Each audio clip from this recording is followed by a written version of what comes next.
mga babae sa buhay ni Chavit Singson. Sino-sino nga ba ang mga na-link, naging malapit, at minsan ay iniuugnay sa dating Ilocos Sur Governor? Mula sa mga beauty queen hanggang sa mga sikat na actress, iisa lang ang tanong ng netizens. Totoo ba o chismis lang? Tara, isa-isahin natin. Pang-sampu, Yen Santos.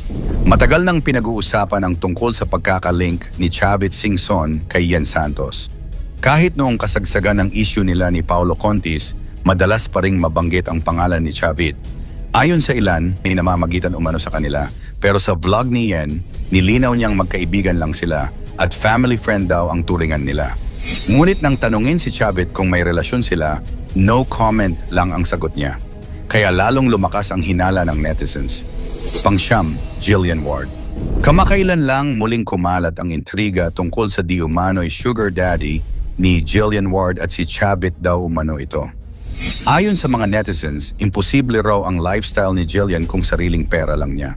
Pero agad itong pinabulaanan ni Jillian, lahat ng meron ako, binili ko sa sarili kong pera. Sinabi rin ni Chavit na fake news lang ang mga isyong ito at gawa-gawa lang ng mga marites. Ayon sa actress, may mga nagpapaikot ng edited CCTV videos pero wala raw katotohanan yon. Pang-walo, Jane De Leon. Naging paksa rin si Jane De Leon lalo na nang biglang sumikat ang kanyang karera. May mga haka-hakang si Chavit daw ang nasa likod ng tagumpay niya. Ngunit gaya ng iba, nanatiling chismis lang ito at walang matibay na ebidensya. Pang-pito, PIA Wurtzbach at Catriona Gray. Parehong na-link kay Chavit ang mga Miss Universe Queens na sina Pia Wurtzbach, 2015, at Catriona Gray, 2018. Si Chavit kasi ang nag-finance at tumulong para madala ang Miss Universe pageant sa Pilipinas noong 2016, kaya madalas silang magkasama sa events. Nilinaw ni Chavit na work lang ang sa kanila. Pang-anim, Pops Fernandez. Matagal nang magkaibigan sina Pops Fernandez at Chavit. Aminado silang madalas magkita sa events, pero sabi ni Pops, walang romantic involvement. Sinang-ayunan din ito ni Martin Rivera, ang ex-husband ni Pops. Pang-lima, Diana Meneses, isang Brazilian model actress na itinuring si Chavit bilang ninong. Ayon kay Diana, tinulungan siya ni Chavit nang mabinyagan siya sa Pilipinas. Itinuturing pa nga niyang pangalawang pamilya ang mga Singson. Pang-apat, Vina Morales. Minsan ding na-link si Vina kay Chavit, pero ang totoo, si Chavit ang nagpakilala sa kanya sa dating boyfriend niyang French businessman.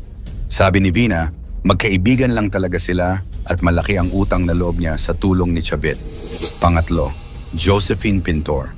Taong 2012, ipinakilala ni Chavit ang half-American partner na si Josephine Pintor na 44 na taong mas bata sa kanya. Ayon kay Chavit, nagsimula raw ang kanilang relasyon noong 14 na taong gulang pa lamang si Josephine, bagay na ikinagulat ng publiko. Nagkaroon sila ng anak, ngunit kalaunan ay naghiwalay dahil umano sa bisyo ni Josephine. Pangalawa, Rachel Che Chongson. Si Rachel Che Chongson ang common law wife ni Chavit sa loob ng 17 taon at nagkaroon sila ng 5 anak.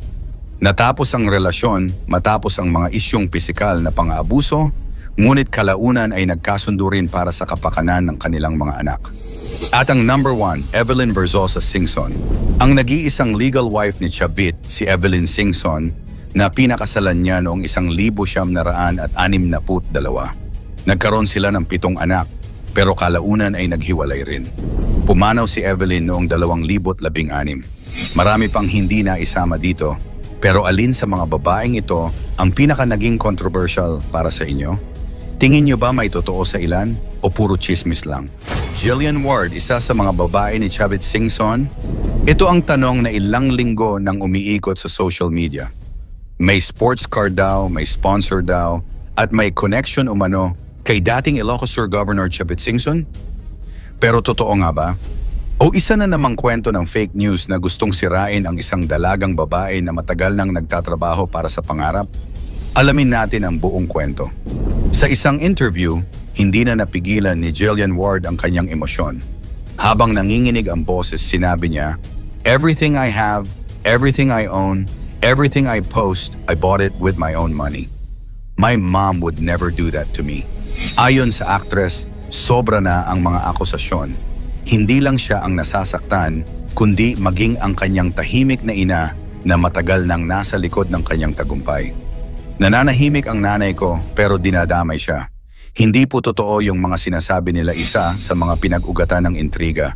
Ang kanyang Porsche Boxster, kumalat online na ito raw ay regalo ng isang matandang politiko. Pero ayon kay Jillian, hindi ito totoo. It was a second-hand car. Nabili ko po siya for 1.2 million. May resibo ako, may deed of sale. Binili ko po siya sa sarili kong pera. Ang Porsche daw ay bunga ng ilang taong pagod at sipag bilang artista. Mula through this liit hanggang abot kamay na pangarap, hindi na siya tumigil sa pagtatrabaho. Ngunit sa halip na papuri, paninira ang kanyang natanggap. Nakakainsulto kasi pinaghirapan ko yan. Dagdag pa niya. Hindi rin pinalampas ng mga marites ang kanyang magarbong debut celebration. May magarang gown, may stage, may live orchestra. Para sa iba, imposible raw iyon kung sariling pera lang ang ginamit. Ngunit nilinaw ni Jillian, halos lahat ng gamit at dekorasyon, regalo po. Nag-ambagan ang mga kaibigan at sponsors.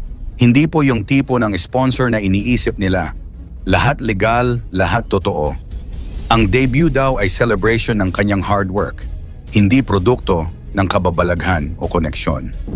Mas lumala pa ang sitwasyon nang may mga nagpakalat online na raw ng CCTV footage, umano ni Jillian kasama ang matatandang lalaki sa hotel. Agad niya itong itinanggi. If they have CCTV footage, I dare them to show it. And I hope it's not AA matapang niyang hamon sa mga nagpapakalat ng kasinungalingan. Ayon sa GMA Network, seryoso na nilang pinag-aaralan ang legal action laban sa mga gumagawa ng cyber libel laban sa actress. Hindi ito simpleng chismis, ani Jillian. Paninira na talaga ito sa pangalan ko. At ngayon, ang pinakamainit ang umano'y connection ni Jillian Ward kay dating Ilocos Sur Governor Chavit Singson. Sa mga post online, pinapalabas na si Chavit daw ang taga-sustento ng actress. Ngunit parehong panig na ang nagsalita at pareho nilang itinanggi. Sabi ni Jillian, never ko po siya nakilala, never ko po siyang nakausap, never po kaming nagkita. Pati si Chavit mismo ay nagsabi sa media, hindi ko kilala si Jillian Ward. Walang katotohanan yan. Gayunman kahit malinaw ang paliwanag, tuloy pa rin ang mga chismis online. At dito na nga nagsimulang magsalita si Jillian ng mas matapang. Enough na! Hindi tama yung mga ginagawa nila. Hindi ako magpapatinag sa fake news. Habang umiinit pa ang issue, may lumabas pang mas malalang chismis na di umano ay may secret baby daw si Jillian. Ngunit ayon sa kanya, isa na itong paulit-ulit na pattern ng paninira. Every week na lang may fake news about me. Kaya gusto ko na po mag-file ng kaso. Cyber libel na po talaga ito. Pinili ni Jillian na lumaban sa tamang paraan sa korte, hindi sa Facebook comments. At sa panahon ngayon ng AI edits at fake screenshots, ang ganitong desisyon ay simbolo ng matalinong kabataan na marunong manindigan. Para kay Jillian, hindi ang chismis ang pinakamabigat, kundi ang pambabastos sa kanyang ina. Sobrang nasasaktan ako kasi hindi ganun yung mami ko. My mom would never do that to me. Sa bawat salitang iyon, maririnig mo hindi ang galit, kundi ang sakit ng isang anak na pinoprotektahan ang magulang. Ayon pa sa kanya, lahat ng ginagawa ko para sa kanya, para sa amin. Sa huli nanindigan si Jillian Ward. Hindi siya lumaban ng mura, hindi siya naglabas ng galit, kundi ng katotohanan. Kung totoo naman, hindi ko kailangang ipaliwanag. Pero gusto kong linisin ang pangalan ko. Ngayon, habang patuloy ang fake news sa social media, nagsisilbi siyang halimbawa ng katapangan at dignidad. Isang artista na hindi lang marunong umarte, kundi marunong ding ipaglaban ang sarili.